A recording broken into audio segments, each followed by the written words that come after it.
नमस्कार, मी सौ दीप्ती महाजन, आई जगदंबेची सेवेकरी असून तिच्या कृपेने मी आज माझ्या ठिकाणी इथे तिचं मंदिर स्थापनेचं कार्य हाती घेतलेलं आहे. तरी या महाराष्ट्राची कुलस्वामिनी असून या कार्यामध्ये तिच्या कामामध्ये इकडचे समाजकंटक कामामध्ये अडथळे आणतायत. सतत मोहन उगले ते सतत माझ्यावरती येता जाता वाईट नजरेने बघतात, माझ्या कामामध्ये अडथळे आणतात. प्रशासन अधिकारी त्यांना मदत करतात आणि सतत माझ्यावर मानसिक दबाव आणतायत.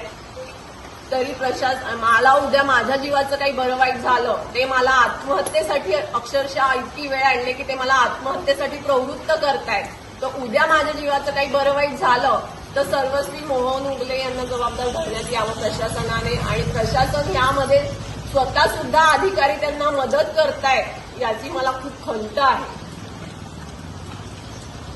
सस्त्या जय महाराष्ट्र, जय दुर्गा भवानी, जय तुळजा भवानी.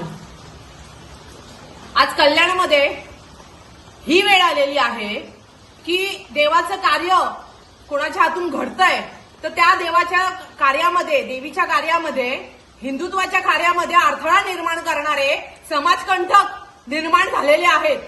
हे कितपत योग्य आहे?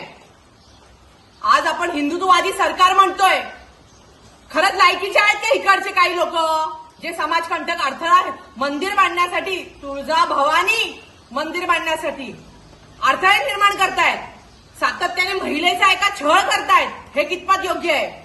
आज त्यांना आत्महत्येस प्रवृत्त केलं जात आहे, मानसिक त्रास देऊ का? तर त्या तुळजा भवानीचं मंदिर बांधायला एक महिला पुढे येऊन जर का करतेय, आता ह्यांच्या पाठीशी कल्पना उर्फ राणी दिलीप कपोते लक्षात ठेवा. जर का यांना थोडा जरी त्रास दिला तर प्रशासकीय अधिकाऱ्यांनी सुद्धा लक्षात ठेवावं, तुमच्या खुर्च्या खाली करायला कमी मागे हटणार नाही ही राणी कपोते, लक्षात ठेवा. आई दुर्गा संचारलेली इथे आम्हा लोकांच्या अंगात.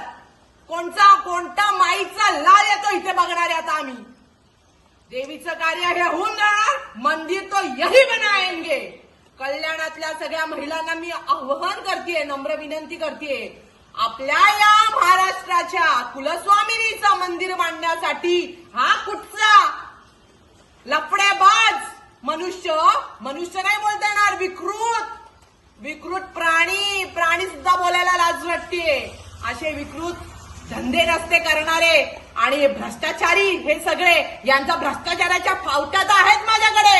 सगळ्या फायली सगळ्या माझ्या हातात आहेत. नाटकं करायचे नाही देवीचं कार्य करताना, गरीब नागरिकांचा छळ करायचा नाही.